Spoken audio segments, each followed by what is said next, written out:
just multiple market center owner and operator now, have been an area director, regional director, now I'm working as the senior culture advisor inside of KW, all the things. But it's just been such a blessing to me, Natalie, and I love leadership.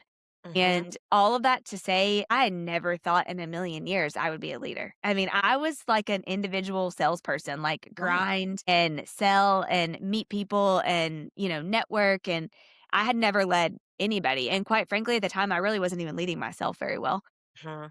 And I never would have thought leadership. And it just totally reminds me of, I've heard Ed Milet say this on his podcast so many times when he says, God doesn't call the qualified, he qualifies the called. And I'm Yeah. like, that is so me because I was not a qualified leader. I had no qualifications to step into a role and lead these people and do any of the things that I did. And it just was my calling. And truthfully, it's been the best thing. And now I'm like a little leadership junkie.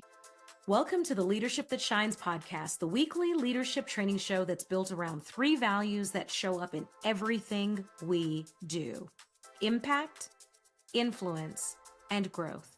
Whether you're leading a team, building a business, or learning to lead yourself first, you're in the right place. I'm your host, Natalie Davis. Let's get into it. Welcome back to the Leadership That Shines podcast. I am your host, Natalie Davis, and I'm so excited to be back with all of you, bringing you another fabulous episode with another amazing leader. There are just individuals that we meet in our lives that leave an impression on you, and you walk away like that person is an absolute example of what leadership is, what it should be, things that we aspire to be, right? Those people that ignite things within you that you think, I aspire to be like this person. This is phenomenal. And I've had the opportunity to meet Dana, and we've never worked together, that we've just had the opportunity to connect and know one another. So Dana Gentry Roach, now welcome Yes. to the show. Thank you. That's right. I'm reminded of that, of my new last name finally every time I travel because I finally changed my last name. So I'm waiting on my TSA back. I'm waiting on my Yeah, passport. I'm like all of the things. But yes, thank you so much for having me. So excited to be here. And by the way, absolutely. what a great podcast name. I mean, as soon as I saw it, I was like, man, that's a great name for a podcast, leadership Thank you. podcast. Thank you. Thank you. So I'll give you a little backstory. This has actually been a project of mine for over a decade now. And it's one of those things where you just know that you've procrastinated long enough. And I started the actual Leadership That Shines brand way back when. And I started to shy away from it. I didn't step into it because in my mind, I'm not ready. I need more experience. I need more exposure. And then I had that moment where I said, nope, this is it. You started it. Now finish it. Let's go. And so here Yeah, we are. So thank you for that. I appreciate it. I love it. Love it so much. Absolutely. Well, Dana, I want to let our listeners get to learn more about you before we dive into your leadership approach and your leadership strategies. You do quite a bit. Again, there are people that I watch from a distance and I think I have no idea how you get it all done. You are the host of multiple podcasts, a new author, a business owner, a mom, an entrepreneur, and and Yes. I'm going to say, like, your design sense from the Oh, spaces of your home that you share, I'm always like, amazing. That's also thanks. fabulous. Yes. So tell our listeners a little bit about you, Dana. Who are you and where are you today? Oh, thank you. Okay, well, thank you for all that. So sweet. I am, and by the way, probably because of all those things you just said is why I shared with you before we recorded. I'm a little under the weather today, so sorry Yes. if I'm like sniffly. I'm not a smoker. Like I don't normally sound like this. um, but I am actually today. I'm at home in Charleston, South. Well, I'm at the office, but in Charleston, South Carolina. I split my time between Charleston and Lexington, Kentucky. Still. Which is where I wasn't born, but basically grew up and was raised in Lexington, Kentucky. And this is my 20th year in real estate. October will be 20 years, which is so crazy to think about. Congratulations. Yeah. Thank you. I actually said to Adam, "What? Like, I kind of want to like do something to celebrate. I'm not sure what, but I Yes, mean, absolutely. I'm sure I'll be working, but I feel like I want to do something to celebrate it." Um, But I was in school at the University of Kentucky. I was a sophomore in college, and one of my dad's really good friends said to me one day, we were just sitting around the table eating dinner, and he said, "You should get your real estate license." And because I really didn't know what I wanted to do. I was at school for communication and business. And he said, "I think you'd be great at it." And I was like, "Really?" And so I started researching it. And I always tell the funny part of the story. I always worked a lot of jobs and loved to work and loved people and loved connecting with people. But at the time, I was like a professional spray tanner. I spray tanned like all the girls that all the ladies that wanted spray tan. So I was like spray Yes. tanning naked people, going to UK, and just decided to get my go to school to get my real estate license. And I did a quick 60-day cram course, got my license, worked for a builder, started selling a lot, like over 50 homes the first year, through a developer, and I never went back to school. So I don't have a college degree. I did not graduate from college. I was just all in on real estate. I loved it from the very, very beginning. And I liked the freedom. I loved, at that age, especially, I loved the money. I loved being Yeah. able to connect with people at a really high level. And so I went deep. I became a mega agent. I was with Remax for several years. And one of my friends, who was with Keller Williams, her name's Stephanie. She's actually an agent in my market center now, but she invited me to an event, and it was to hear Linda McKissick in Cincinnati, Ohio, teach how to get 10 listings a month for the rest of your career. And I was busy at the time, but I was also, back then, low average sales price, maybe like 140, 150,000. Doing 10 million a year by myself 3 years in a row, and just could not break through the ceiling. And I thought, okay, I'd love to get 10 listings a month forever. I'll go and listen to Linda. And Natalie, it was so crazy. I think for me, I'm a person of faith, so I feel like it was a total God thing. But I remember sitting in that room, there was probably 500 agents in the room listening to Linda. And I don't know, something just said to me, like, you're going to be in business with her one day. And it was crazy. I mean, I didn't know her. I'd never met her, nothing. And so I went through the class, listened to the whole day, the whole spiel.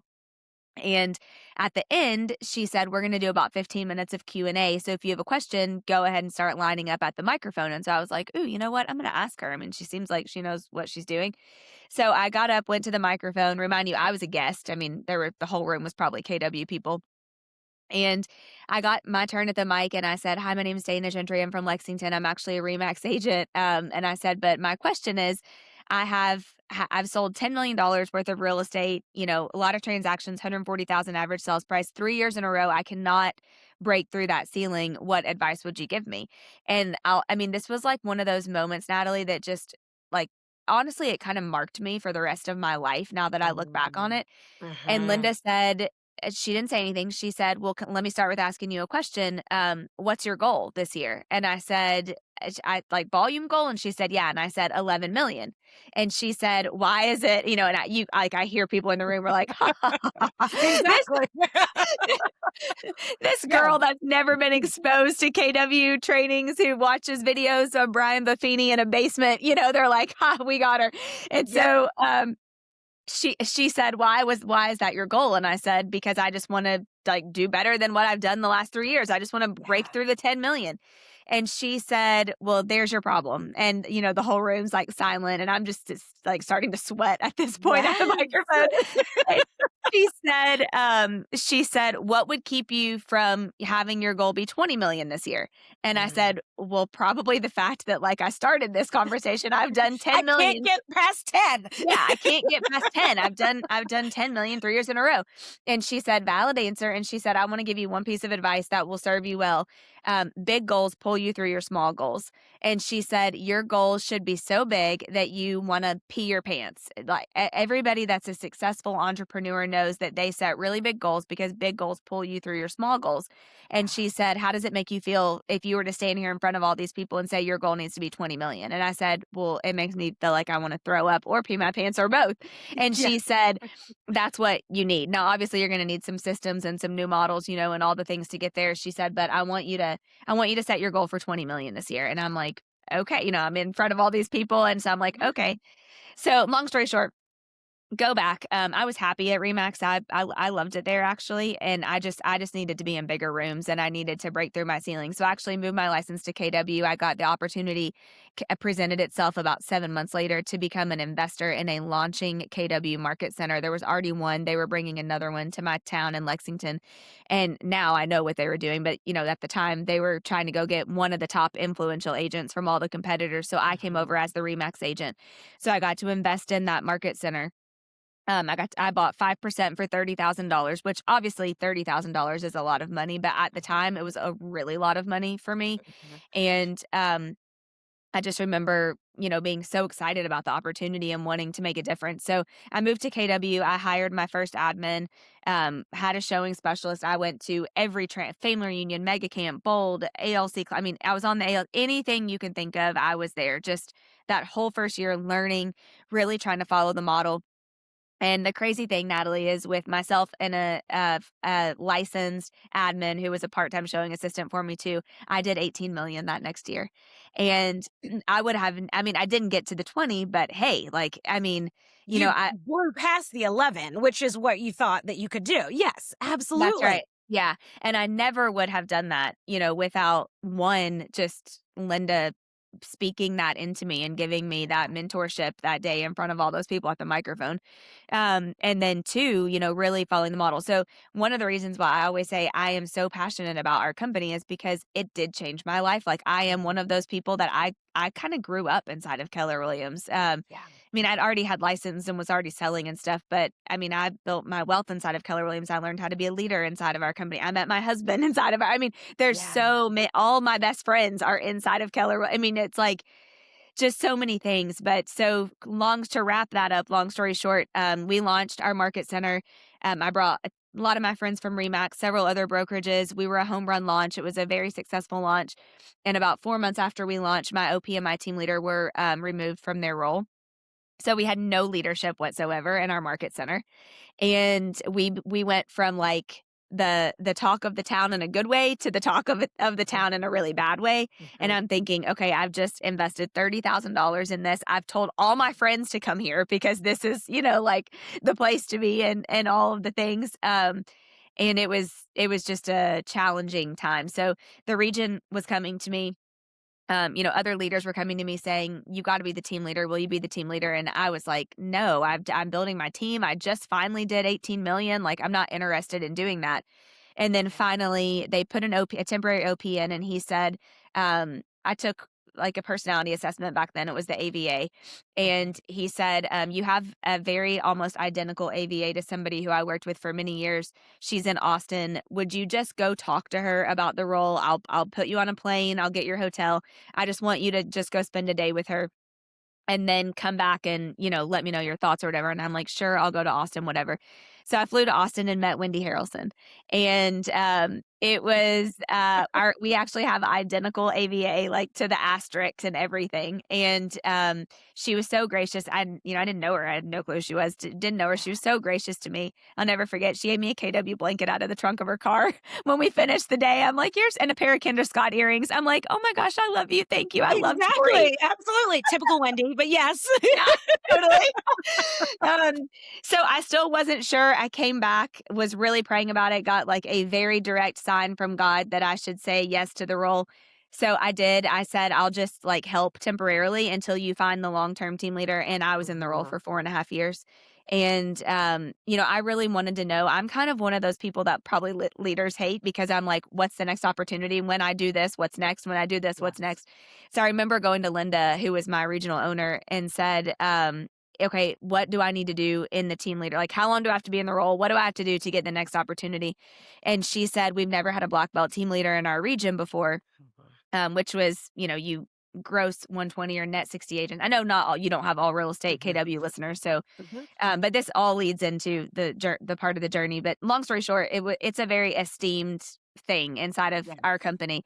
And so she said, we've never had one before. If you can go do it your first year, then we'll talk about opportunity. And I'm like, okay, sounds good. So I went and did it the first year, went back to Linda and said, okay, I did it. And typical Linda said, I need you to do it again the next year. I need you to do it 2 times and then come back to me. And I'm like, what? I almost died doing it last year, but okay. So with a really great team, ended up black belting again the second year, went back and said, okay, like enough. So like, what Done. is We're done here. Yes. we're done. We're done. And What's she next? said, you can launch a new market center in an area that I wanted to and be the OP. So I stayed the team leader, launched another market center, and then the journey kind of continued. So, just multiple market center owner and operator now, have been an area director, regional director, I'm working as the senior culture advisor inside of KW, all the things. But it's just been such a blessing to me, Natalie, and I love leadership. And all of that to say, I never thought in a million years I would be a leader. I mean, I was like an individual salesperson, like Right. grind and sell and meet people and, network. And I had never led anybody. And quite frankly, at the time, I really wasn't even leading myself very well. Mhm. And I never would have thought leadership. And it just totally reminds me of, I have heard Ed Milet say this on his podcast so many times when he says, God doesn't call the qualified, he qualifies the called. And I'm Yeah. like, that is so me because I was not a qualified leader. I had no qualifications to step into a role and lead these people and do any of the things that I did. And it just was my calling. And truthfully, it's been the best thing. And now I'm like a little leadership junkie. Exactly. Absolutely. Well, and I love, Dana, the thing that I love about this is that it started with a casual conversation of, hey, you should think about getting your license. Yeah. You should think about getting your license. Yes, I know. It's crazy. I mean, but when I look back over so many things, like it's just none of it was not on purpose. Like it wasn't on purpose. Like I didn't know, but I felt like there was just a bigger plan and a bigger calling on my life. And Yeah. I think I have just been obedient, and which, by the way, sometimes is so scary. Like I kind of wanted to giggle when you were like, I started the leadership that shines thing. And then I know, cause like I've done that with so many Yes. things, so many times. Yeah. But it's like the whole 4 C's model from Dan Sullivan, who started strategic coaching. Like we think we have to have the credentials and the credibility and the capabilities, but it Mhm. actually doesn't start with any of that. It starts with the commitment. Like you go make the commitment first and jump all in, like you're head first. I'm just going to go do it. And then you develop all those things after you make the commitment. And that's like when I remember the first time I learned that, I was like, oh my gosh, that's my life in a circle on the whiteboard. Exactly. Someone just Because put it a is. label to it. I didn't realize that there was actual formula for what I was doing, but that's what I'm Yes. doing. I'm living that. Yes. Yeah. Yeah, and and it's true. Dan Sullivan's one of the top entrepreneur coaches in the country or in the world. He's out of Canada, and it's called the 4 C's model. But it's he drew exactly how entrepreneurs live. Like, and then when you get complacent, you're like, okay, man, I probably need to go make another big commitment, even though I feel pretty good. Like things are pretty good. I'm pretty complacent, and Yeah. it's not a bad complacent. I'm not putting out fires every 5 seconds, but you also feel like, okay, there's something else I should be doing. And Yeah. that's leadership. I mean, ultimately, it's like you're just constantly figuring out what that next big commitment is that almost puts you back in those like pee your pants kind of moments so that you can keep developing yourself to develop others. Exactly. Absolutely. And Dana, I know that you are condensing that part of your story just for the sake of time for the show. But Yeah. as we like, just from a sales aspect, not real estate or industry specific, when you're in that team leader role, this is you as a leader for the office, and you have other sales professionals that are underneath you. And in our instance, they're all independent contractors. So you have all the creatives that are coming together. And That's right. so to be able to lead those individuals, for them to also see success, right? Because Yeah. that's where a lot of your success comes from, is ensuring that those individuals also have success within their Yep. businesses. You are a leader, title or not, right? You're helping those individuals identify their goals, giving them the systems and the processes that they need to achieve them, and then actually helping them, like illuminating that light for them to get there. Yeah. Yep. You're exactly right. Yeah, that's huge. That's huge. And so fast forward, you touched on this briefly in terms of your cultural ambassador role for the largest real estate franchise in the world. Yeah. That is huge. Talk to us a little bit about that, because that speaks to not just the leadership piece, but Yeah. also the world and the community that you've built around you. Yeah. I mean, that's a whole nother thing where I was just like, me? Like, what? Are you sure? I mean, truthfully, like, that's really what I Wow. said. I mean, I remember going home to Adam and being like, this is crazy what they want me to do. Yeah. And I'm like, of all the people, Yes. um, it's still now. I mean, I stepped into the role January 1st, but still now today in May, I'm still like, really? Okay, people. Yeah. But truthfully, okay, well, I think a couple things I would say. One, John Maxwell I've been mentored by John Maxwell for over a decade now. And I can talk about the power of mentorship for 5 hours, if we had more time, because he always says the most difficult person to lead is yourself. But Mhm. once you can figure out how to lead yourself and that you understand that investing in yourself is truly an investment, it's not an expense, Mhm. then there's nothing that you can't do. And so because I adopted that mindset, over a decade ago, not in the beginning of my leadership, but over, I would say, the last maybe 12 years, 11, 10, 11 years, Mhm. the consistency of that has now, I'm seeing like the fruits of it, and it has Yeah. compounded.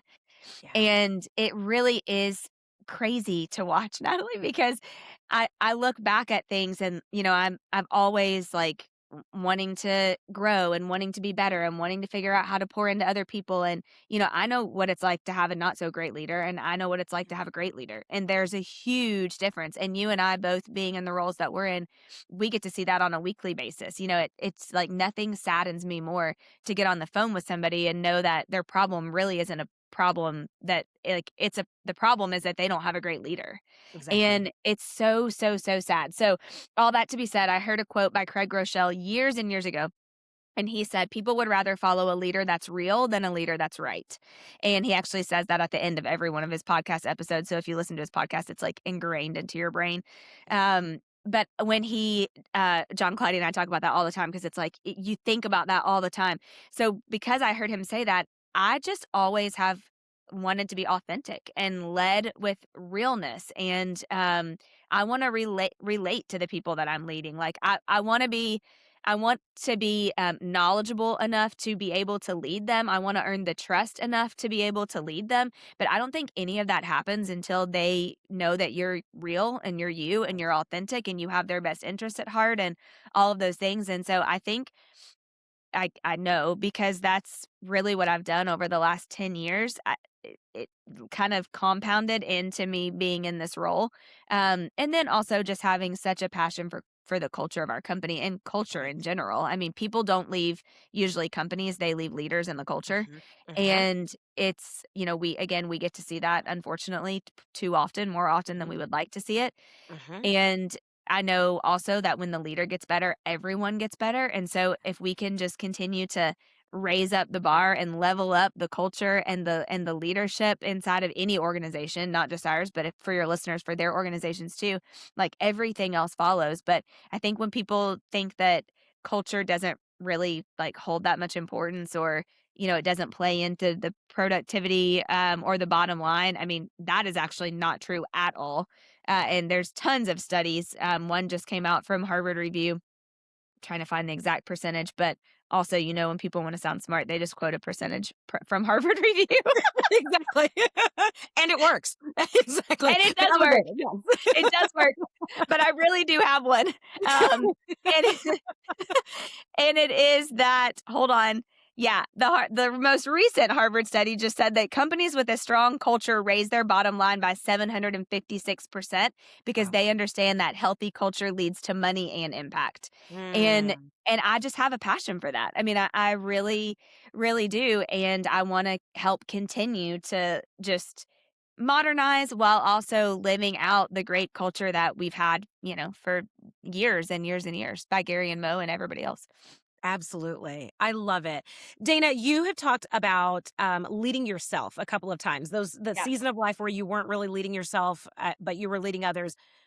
Just because I know you and I've had the opportunity to just watch your progression, that leadership of self, you've truly stepped into that CEO spot when it comes to all of the key areas of your life. So career, wealth, your relationships, Yeah. so everything. Tell us a little bit about that. How have you truly taken ownership of that piece and understanding the importance of it and how it actually pours into everything else? Yeah, I love that question. So I think early on I was able to be, just be introduced and have the power of proximity, I would say, to Mhm. specific people that really just, I mean, they poured into me, but also I just got to be around them. And I mean, really, the main one is Linda.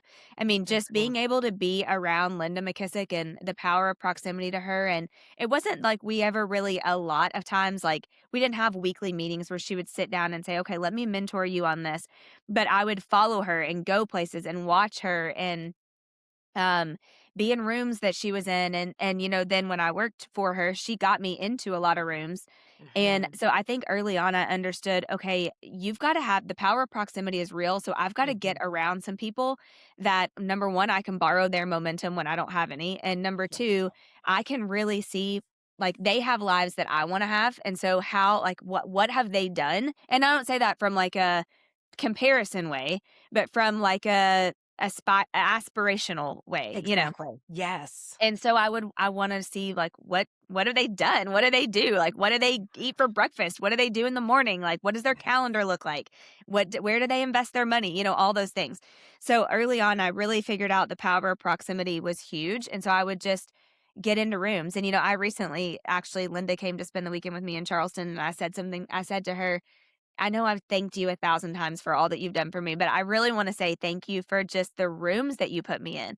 And Mhm. I will say, Natalie, you know what she said back to me, which made me feel so good? She said, "Dana, I've put hundreds of people in those same rooms, but you figured out how to stay in the rooms." Oh, And really, I mean, I did, and I don't yeah. necessarily like, I wish I could say, "Here's the blueprint for how that happened," but I don't have one. I mean, I wanted to stay in the rooms, and so I was gonna do whatever it took without sacrificing my faith or my health, which sometimes Mhm. clearly the way I sound, I do sacrifice my health. But, I wanted to figure out a way to do it and to stay in those rooms. So that is a huge part of it, and then just staying, like, coachable and Yes. being mentored and constantly learning based.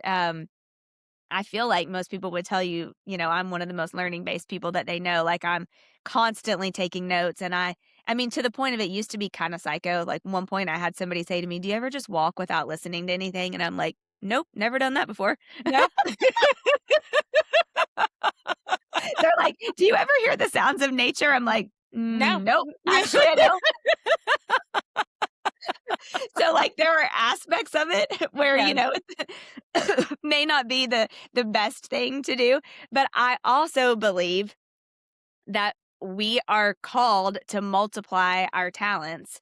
And Mm. if you're called to multiply your talents, like I don't want to squander a moment of that. So I want to have, the best marriage. I want to be the best bonus mom. I want to be the best leader and mentor to like I want to be all of those things. And by the way, I was married once before. Adam is my for a very brief time. Adam is my second marriage. So I also know what it's like, to not have a great or to not be in a marriage. I mean, like there's just certain things and I've made so many mistakes. Oh my gosh, had so many failures. I feel like we're talking about all the good stuff, but there's been a lot of bad stuff too. Um, but just being able to stay in that space of like, okay, I'm constantly learning, and if I can just keep wanting to get better and better, like, Yes. at everything in a real authentic way, then it does. I mean, it compounds. Absolutely. Absolutely. And I want to talk a little bit about your marriage because we have a lot of business owners and entrepreneurs that find themselves in the same space.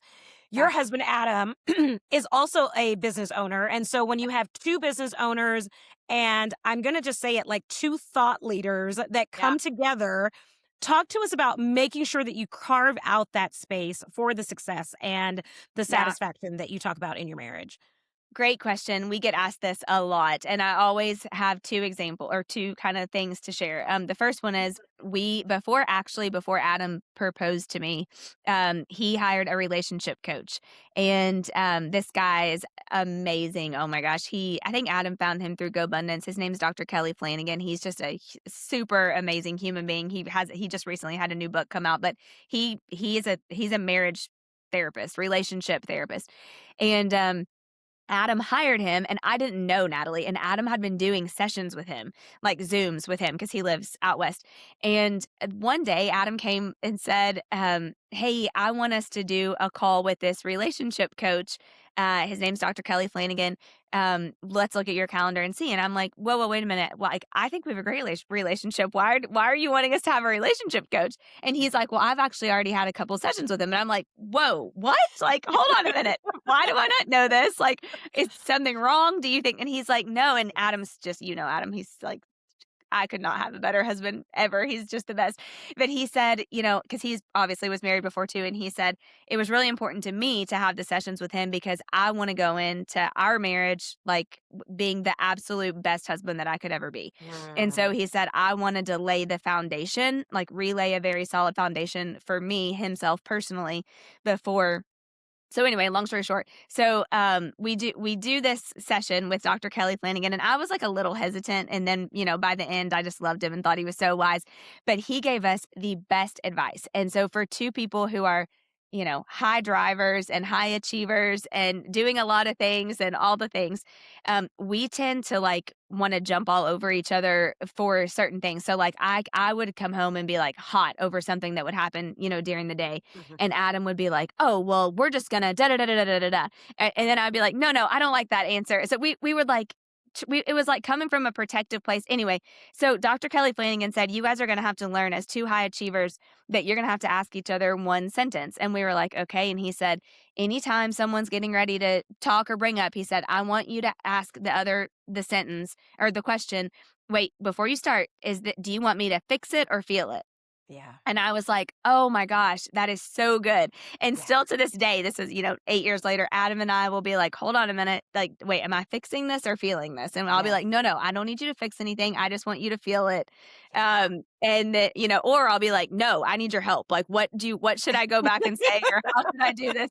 And he does the same thing to me because we do kind of have some separate strengths and weaknesses from each other.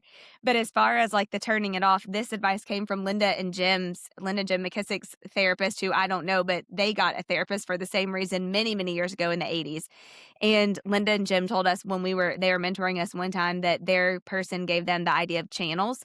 So like when you're at work, you're on channel 52. When you're at home, you're on channel 12. And you don't turn on channel 52 or 50, whatever I said. When you're at home, you're on channel 12. And so we really have to be mindful of that.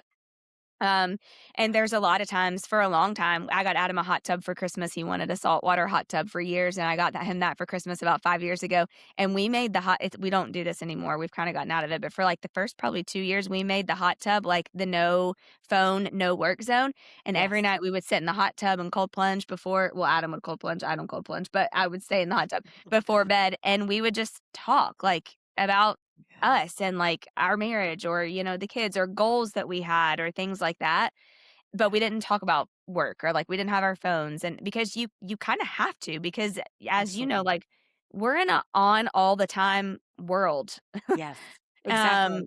And it can be very difficult, but the beautiful thing about it is when you have a partner that is as learning based and growth minded as you are, it is such a beautiful thing because I do feel like there's nothing that we can't accomplish. And I mean, we take the first week of January every year and go to Florida and we don't work and we do our one pager of our goals. We make our vision boards in Canva. We set the things that are most important to us for the year. We come up with words of the year, our verse of the year, like all the things so that we're on the same page.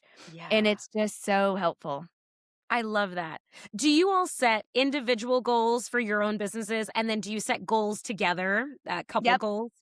Yeah, we do. Yeah, we set individual goals. Like I'm looking at mine because I have it on my screensaver. But we set a tithing goal together. We set like rental property goals together. We set all those things. And then we set vacation goals together or what we call experiences with the kids. We always say we want to do 4 like real good experiences every year with the kids, whether it's a concert or, the US Open tennis tournament or whatever it is, football game, all the things. We preset all that out in January so that we know what we want to do. But then we have individual goals too. I mean, I was a part of a John Maxwell mastermind that Adam didn't do. And that was like a big individual goal of mine. And then last year he actually joined because I was like, okay, this is so good. You've got to be a part of it. Exactly. But You we have do. to be in the room. Yes. Yes. But we do a lot. We have a lot of individual goals, but it's cool when you set them together because then like he knows what mine are and I know what his are, and then we have ours that are together. And we do it with our kids. Like the kids make vision boards too and everything. Yes. I love that. When my girls were younger and at home, that was something that we did. And it was so interesting. I love It was that. well before Canva. So that kind of gives Yeah. you idea of age. But we would do just big poster board magazines. Yes. And when they would pull them out years later and they're like, oh, wait, I did this and I did this and I did that. I'm like, yes, it's the power of vision boards. They still do it. And I don't have to read it. They just do it independently on their own. So I love that. Good job, Mom. Yeah, I know. You never know what's going to stick until they're actually adults. And so it's nice to see that some of it stuck. Yeah, I know. I love that. So your book, was that part of your goals that you set?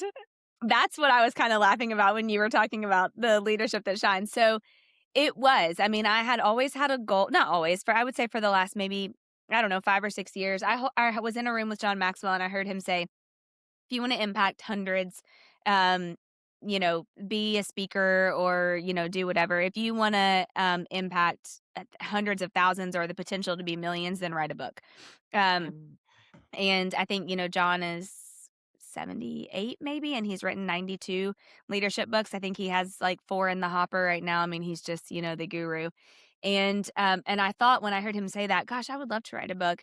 And it's such a long story, so I won't go down the whole path. But I basically, I talk about this in the beginning of the book, but I woke up one day and it was just one of those days where I was like, okay, everything's a problem. Everybody needs me, like 1,000 fires to put out. I was so burnt out.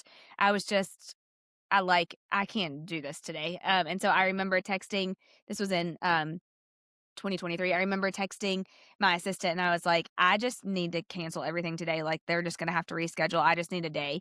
And so I could tell, I kind of know myself well enough by now in the, almost 2 decades of leadership in real estate, like when I need a minute.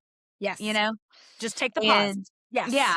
And I just felt like I needed a minute that day. And so I took like a journal and, a little Bluetooth speaker and a chair and went out to Sullivan's Island to the beach. And I was like, I'm just going to chill today and spend some time in prayer and I just need like a debrief with myself for the day. And I remember I was just kind of like journaling through some thoughts. I was listening to a podcast. I was listening to a podcast by Amy Porterfield, who wrote a really great book, and now I can't think of what it is. It's about quitting your job. And I wasn't going to quit my job, but she said something in the book about when human beings are made to be in progress. And so when you aren't in progress with things, like you aren't winning or you're not moving in progress, you kind of start to like go backwards and you start to spiral basically. And I was like, oh my gosh, that's me right now, because I had all these responsibilities, but nothing was like really winning and I really wasn't seeing a lot of progress. And so I was kind of like down in the dumps a little bit about it. Yeah. And so I was listening to that and I was kind of praying. And anyway, I just kind of heard the Lord say, like, it's time to write your book. And I was like, oh my gosh, really? Like, that's not what I was thinking I was going to get out of today. And I just kept kind of praying about it. And it just really, I felt convicted, like, okay, now is the time. So I wanted it to be a 365 daily reader. And I started with that, and it was so much. I was like, oh my gosh, I'm writing 365 pages, and I didn't have time. I had all these other responsibilities. Yes.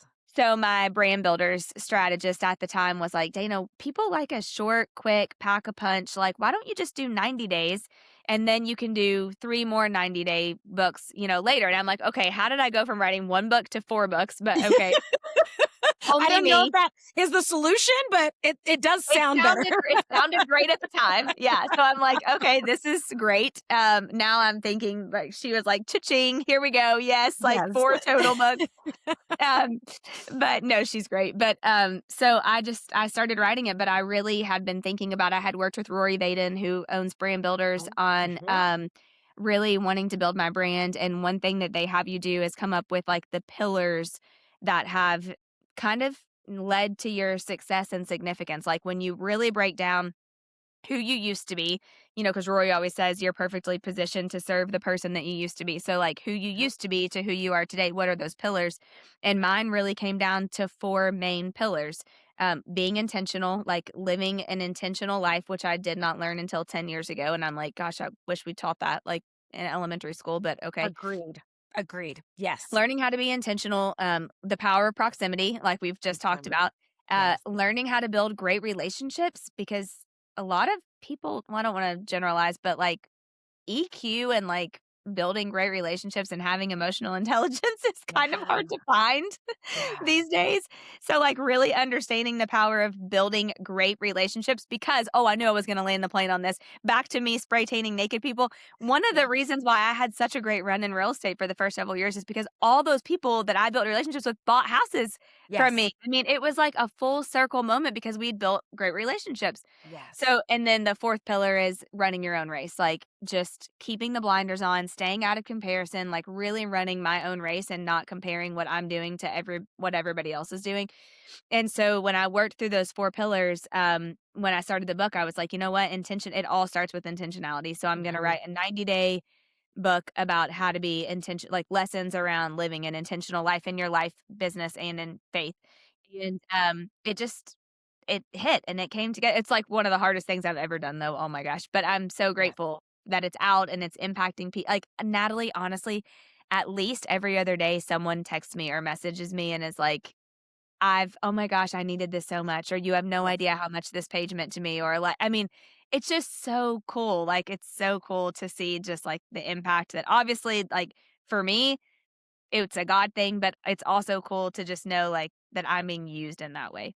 Absolutely. Absolutely. Restore, the name of the book, by the way. Yes. So that Yes. Restore 90 days of intentional living. Yes. And so you are in fact going to roll out the other three because you have the three pillars identified. I am, in fact, going to. I'm already getting ready to start working on book number 2. I mean, my goal is that it will come out. Like, I'd like to stagger each one to come out at the beginning of the year, Yes. next year. It's just a lot of work, but Which means that you should be writing right about now. yes, and I have Yes. started, but I got to get real serious about it. I love it. I love it. And you said it's the hardest thing that you had to do. Tell us about that because I am just on the tail end of wrapping up and rolling out the second book in a book series that we are doing for the Reignite Resilience Oh, podcast. I But love it. I think that there are different challenges along the way, right? It's the commitment to actually doing it, and then the process for me was the hardest part, as well as like really honoring the time that I give myself to write, like Yeah. that. Yes. It was very hard. I'll tell you, I'll just be totally transparent with why it was hard for me. I'm a winger. Like, Mhm. I can tend Yeah. to wing it like nobody. Like, I'm a professional winger. And so I remember I won I really, really have you heard Rory Vadin before? I mean, he spoke Mhm. at some Oh of yeah. our he's Oh yeah. okay, he's so great. I'd followed Rory for years. Mhm. And then, I guess he came to KW to speak at one of the conventions a couple years ago, and I met him in person. And then he came and spoke again, and then I was like, "Okay, I need to get serious about this." Like, I love how he operates. So anyway, I joined Brand Builders. I was doing some coaching with them for about a year. And then Rory and AJ, his wife, had their new book come out, How to Be Wealthy and Well Known. And they were running this comp, which is a great, fabulous book if you're wanting to up your brand building. But they were running this competition to get people to download the free audio version of it. And so for anyone who was a Brand Builders client, they have like, I don't know, over 1,000 clients at any given time. You got a specific link. And if whoever got there was like the top 5 one things, but if you were the one who got the most free downloads of their book inside of Brand Builders Group, you got a free 2-hour session in Nashville with Rory in person, and you got to be on his Ooh. podcast. And he charges 20 grand for that Mhm. session, Mhm. 15 or 20, I can't remember, a lot. And so I Mhm. was like, oh my gosh, I'm going to win. Like, I really want to win. So I was strategizing with my coach. Well, I was doing a lot of speaking inside of KW and other things. So when I was going and teaching, I ended up putting it at the beginning and at the end, if you want my slides, you have to download this QR code and I'll send you all the slides from today. Yes. So between that and sharing it on my social media, I ended up winning. So Adam and I flew to Nashville, got to spend 2 hours with Rory. I texted him, I emailed him. I'm like, can I bring my husband? So he was Yeah. like, yeah, no problem. So we went. But all this to be said, this ties to why the book was hard for me. At the very end of the session, Natalie, I asked Rory one last question. I said, okay, you have built brands and coached like the who's who. I mean, the Ed Miletts, the Lewis Howes, the Jamie Kern Limas, the Amy Porter. I mean, you name it, and Ryan Leake. I mean, you name it. And they've come up through brand builders. And I said, what is the difference if you could only say, like pinpoint one or two things? What is the difference between them as one percenters who have made it? Let's just say. Yeah. And all of the other thousands of us who are down here that are in brand builders also. And he said, it's so easy. And he said, it's really three simple things. And I'm like, okay, perfect. Like, spill it. I'm like ready to write. Writing, pen ready. Yes. Pen ready. Recorder on. Yes. He said, number one, they all have realized the specific calling on their life from God. And like, they know that. Number two, he said they developed a strategy. And number three, they executed on the strategy. And he said, so many entrepreneurs are professional wingers. Yep. And they will not follow a strategy, they won't even develop a strategy, much less than implement the strategy. And he said, but Dana, and it doesn't come natural for them, and it isn't like an easy thing. And he said, but the difference is that they learned the strategy and they have followed the strategy and they stopped winging it. And the minute that he said that, Natalie, I mean, I looked at Adam and I was like, well, that was worth the whole He's whole talking thing. to me. That's it. Exactly. Yeah. And so that is the answer to why the book was hard for me, because I am a winger. Same. And I did not have a strategy. I mean, I hired brand builders to give me the strategy, which ended up being great because I know me, and I would have never have done it. I would have not developed a strategy. It would have never have been as good as theirs. I would have tried to wing it. I would have not, I mean, and all that to be said, like humbly, I mean, I did hit number 14 on USA Today bestseller list, which is like unreal. I mean, I had a goal of wanting to hit the bestseller list. I don't know what crazy idiot wants to hit a bestseller list on their first book, but it was me. And I knew I had to have the strategy, but that is so not natural for me. So it was just hard. I mean, it was really hard. Absolutely. I think I fall into that same boat, right? Like I'm able to wing it or I'll figure it out, which is the same as winging it. Yes. And so let me just figure it out along the way.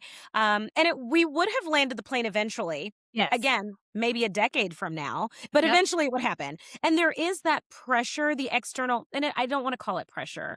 When you have the external expectations, right? You have the deadlines, you have to respond back with the revisions. And that was the piece, again, for me as well, that is more of a push because I'm a free thinker. I'm big picture. Like I'll get to it when I get to it. It's like, no, we've got a deadline. Yes. But one thing, I am so like that too. One thing that it did teach me is I kind of performed well with that. Like once I said like, okay, now here's the deadline. I mean, I'm not going to not do it. So, I mean, it ended up being a good thing, but it was definitely hard. And also I'm sure you feel this way too. There's a huge piece of it that's hard because you're like, you want people to love it. And you're like, is it good? I mean, I don't know. Like, I think it's good, but is anybody else going to think it's good? I mean, exactly. It's like, I want you to love it, but also don't judge me. That's the same, right?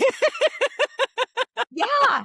And that's hard, especially as somebody who like, I mean, I always say I'm a recovering people pleaser, but I do want people to love it and like it. I want it to make an impact. So it is, I mean, it is pressure. You said the word, like I put it, no one else put it on me. I put it on myself. Exactly. But it is a form of pressure that you're like, okay, this is hard. Yeah, I love it. But it also goes back to the 4 C's that we started with. Like I needed to go make a new big commitment. To kind of get me get my mojo and get me back in like a good momentum. And it's led to so many other things that I'm so glad that I did. Because I needed we all do, like we all need another push every now and then to be like, okay, let's go. Yeah. Oh my gosh. Dana, this is so good. Thank you. Thank you. I feel that we could talk for 5 hours. I know. You've given us so much. And I think that our listeners are really going to resonate, regardless of where they are, with what you've shared, because you gave us the tools and tips as a new leader, a blossoming leader, whatever you want to call that. You gave us the 4 C's that you talked about. When we look at like making sure that we understand what our purpose is, that calling that we have, creating a strategy and then actually executing the strategy that we create, that's huge. And then just from the relationship standpoint, for our listeners that are listening from the relationship standpoint, do you want me to feel it or do you want me to fix it? Because that's I think that will save many of disagreements from happening. People from going through these disagreements. Do you want me to fix it or just feel it? Yeah. You tell me, and It then I'll feel it definitely that has way. saved us. So, Yes. wow, we talked about a lot to hear you recap that. It was I so did much. It's so I did good. It's so okay, good. good. Oh my gosh. I am so grateful that we had this opportunity. Thank you. Thank you. I Thank want to give you. you a moment. If you have like words of advice, wisdom, or recommendations for our listeners, those that are either new and aspiring leaders or solopreneurs, someone that may be stuck that we haven't touched on today, is there anything that you'd like to leave our listeners with? Oh, man, okay. Um, I think it would I really think probably it would just be, like, spending time really knowing what your calling is. I know we touched on that, but, I mean, Mhm. everything starts with that, like, we all have our own unique ability. I can't run your race, you can't run my race, Adam can't run my race, I can't run I mean, everybody has their own specific thing, and I think everybody has to really have dedicated time to spend to just figure out like what is that what were you put on earth to do, like what has God called you to do, your specific calling, whether you're a person of faith or not, like you have a calling. Yes. And so what is that? Because when you get in that sweet spot and you know that you're doing that, like your unique ability every single day, it is something that you can do for the next 20 years 30 years, like a lifetime. I mean, I hope to be doing this for a lifetime because I I love love that. it and I feel like I'm in my calling. And, for years, like, and now I look back at it, Natalie, and I loved selling real estate, but I can't imagine me personally, I can't imagine selling for the rest of Right. my life. Right. Um, Other people, that is their calling, and that would be like, they would love to sell for the rest of their life. So, it's just figuring out, what that is and really spending time Oh, doing that, and then I would say make sure that you have time on your calendar to just learn, like, you learn something every day, whether it's a book or a podcast, or I mean, now we have it so freaking easy with ChatGPT and Claude and all the things, yes. but just pour into yourself. I mean, do something to be poured into. I love that. And Dana is absolutely that lifelong learner. I think every time I have an opportunity to connect with you, you're like, let me tell you about this book that I'm reading or this podcast that I Yeah. listened to or what I heard from John Maxwell. It's all you're constantly, and it's not that you're just hearing these things and it's floating around. You're actually applying and absorbing and applying them to your life. Yeah. Well, that's a good Yeah. point. That's a great point you just brought up because I just talked about this on a podcast yesterday, but a lot of people will learn for learning's sake, Yeah. and not for doing sake. And Yeah. so, I mean, like, don't just learn something every day. I'm glad you said that, Natalie, but implement what you're learning yeah, make sure you're not like a get ready to get ready to get ready. I mean, implement what it is that you're learning. I love that. Get off of that hamster wheel. You don't have to get Yeah. ready to get ready forever because sometimes we do that. Yes. Yes. Oh my gosh. Dana, this has been amazing. Thank you, thank you, thank you. Thank you for I've learned having so me. much. Oh my gosh, you're so welcome. Thank All of you. our guests get one question at the very end that I like to leave our listeners with. And it's about you and how you want to be remembered as a leader. 5 years from now, 10 years from now, 100 years from now. How do you want Yeah. to be remembered as a leader? Mine is easy because I wanna be remembered as a leader exactly the same as the person, like, as me, as Dana, and that is that I want people to say she was the most generous person that I ever met. And whether that's, generous with knowledge, generous with money, generous with time, whatever it is, I wanna have a generous heart forever, and I want to be remembered as she was the most generous person. Like she would do anything, or she gave anything, or she never said no when you asked her to get like that's just what I've always wanted to be remembered for. I love that. You're living that. That's what I see. I appreciate that about you. And Thank thank you you. for giving that to all of us. Yeah, thank you. Thank you for having me. Oh I my honestly God. was so honored when I got your email. I was like, "Oh my gosh, yay." Oh my gosh. The honor is mine. And when you roll out the next book, we would love to have you back on. I'd love to have you Yes, back on the show. Um, absolutely. we can talk about that. And there's so much more because we didn't even dive into faith and leadership and the role that it's played in your leadership journey. And I think that that's an important one that we can also bring to our Oh listeners. But yeah, I would we'll love to save talk that about for that. another show. Yes, Yes. let's do it. I love it. Oh my gosh, Dana, thank you. Thank you. We will make sure that we put your contact information and the book information in the show notes. And for our listeners, you all know the deal. Go ahead and make sure that you are subscribing on your favorite streaming platform, preferably Spotify because we are in video format there. But also check us out on Substack and our weekly newsletter on the Flamingo Files on LinkedIn. Until next time, I'll see y'all soon. Thank you for spending time growing with me on the Leadership That Shines podcast. Every episode is built around the values of impact, influence, and growth. And I want all three of those to show up in how you lead starting this week. If this episode added value to your week, share it with a leader in your world who is ready to grow. Subscribe and follow so that you never miss a week. And I'll see you in the next episode.